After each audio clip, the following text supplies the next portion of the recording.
Thank you, Council President, and thank you, colleagues. I wanted to take a minute and, in light of what's going on in Iran, speak to the recent events and share with you a little bit about my own experience as well. Colleagues, in Iran, where I was born, people all over the country have taken to the streets to protest an intolerable economic environment, crushing inflation, and the suffocating grip of a brutal authoritarian regime. Once again, as in the past, the regime has responded with shocking brutality. Although I have spoken publicly elsewhere about these events, I've refrained from speaking of them in this chamber until today. These events have awakened painful memories of my own departure from Iran. I wanted to place these events in perspective before I spoke to you about them. I want to put them in perspective for you now as a video plays in the background. To understand the protests unfolding in Iran today, it helps to look at the country's modern political history. In 1953, Iran's democratically elected Prime Minister, Mohammad Mossadegh, was removed from power in a coup supported by the United States and the United Kingdom. This occurred after Mossadegh nationalized Iran's oil industry, which had previously been controlled by foreign companies. Following the coup, the Shah was reinstated and ruled with strong backing from Western governments. Over the next 25 years, Iran became closely aligned with the West, but continued to finalize the nationalizing of its own oil resources to keep the wealth internally in the country and grow its infrastructure. But while the country modernized economically, many Iranians felt excluded from political power and resentful, which allowed Western influence to yet again penetrate Iran. And by 1978, widespread protests erupted across Iran. Demonstrations grew over the course of a year and were met with violence by the forces of the state. In 1979, the Shah fled the country to avoid bloodshed, and a revolution brought Ayatollah Khomeini to power. Iran became an Islamic republic where religious authorities, conservative religious authorities, wield power over the elected government. In the decades that followed, Iran experienced war with Iraq, internal political repression, and increasing tensions with Western countries. Sanctions were imposed on Iran to impose the regime's nuclear program and its suppression of human rights.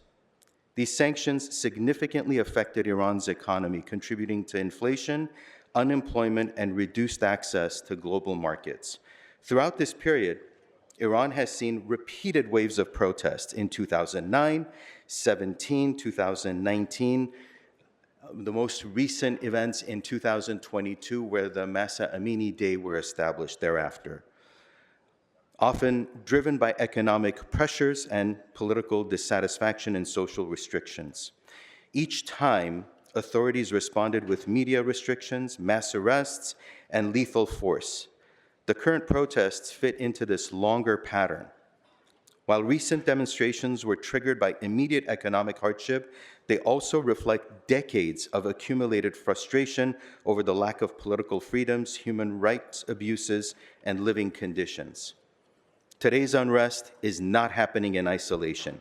It is part of a historic cycle shaped by foreign intervention, authoritarian rule, economic strain, and public demands for reform. The regime in Iran has blocked access to telecommunications, including internet. So we do not know how many Iranians have died in the latest wave of state-sponsored violence. 6,000, 36,000, upwards of even 50,000 are some estimates. By any count, it is a massacre of historic proportions committed by a government against its own people for exercising the universal human right of peaceful protest. This is a crime against humanity. I know some of my colleagues would like to say a few words. Council Member Yaroslavsky, would you like to be the first to speak? Thank you, Councilmember Nazarian. I appreciate the opportunity to recognize the unfolding crisis in Iran and in solidarity with the Iranian American community here in Los Angeles. Just wanted to make some remarks. Human rights organizations report thousands of Iranians have been killed or detained amid nationwide protests. A severe communications blackout has made independent reporting impossible and has left families here in Los Angeles without clear answers about who remains alive. It's heart-wrenching. As we're all aware, Los Angeles is home to one of the largest Iranian communities in the world. Many Angelenos came here after the 1979 revolution, and many of our constituents still have parents, siblings, children, and loved ones in Iran. Today, families here are watching events unfold with fear, unable to reach the people they love or confirm their safety. Council District 5 includes Westwood, known to many as Tehrangeles, the heart of Persian Los Angeles. Last year, this council designated Masa Amini Square in Westwood to honor a young woman whose death came to represent courage and the demand for basic human dignity. I think it's important to recognize the grief, fear, and uncertainty carried by Angelenos waiting for news from family overseas. And our hearts are with every family in Los Angeles hoping for the safety of their loved ones. Thank you. Thank you, Councilmember. We have Councilmember Rahman on the queue as well. Yes. Thank you so much, Councilmember Nazarian, for bringing this forward and for the thoughtful way in which you explained the circumstances in Iran today. I think a lot of people don't know the history, and I appreciate that you illuminated that and the fact that you're bringing attention to this issue in these chambers, especially because, as both you and Councilmember Yaroslavsky mentioned, Los Angeles is home to so many in the Iranian diaspora who feel deep connections. They are our neighbors, they're business owners, they're members of our community, public servants, scientists, on and on and on. And I think this city has really been shaped by their presence. And so it is right that you bring these issues up in these chambers, and I thank you for that. And I don't have much more to add to the words that both of you already so eloquently shared, but really just to say that I think we all stand with Iranian Angelenos who are worried about family abroad, who are concerned about rising rhetoric here at home, and asking to speak out about these issues safely and fully in the city that they live in now, in the city that they love, and we stand with them. I think Los Angeles has shown up for its varied communities, its varied diasporic communities, not only in moments of celebration, but also in times like these, in moments of real uncertainty and fear, where family members are really terrified about what's happening back home.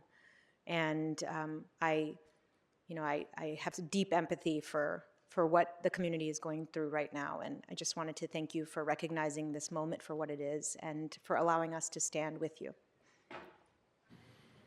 Mr. Nazarian. Thank you, Council President. Thank you again, Councilwoman Rahman, and thank you very much, Councilwoman Yaroslavsky. I just want to end this today by asking all of us to rise and stand in a moment of silence for everyone that's perished, and many of whose names we will never know. Thank you very much.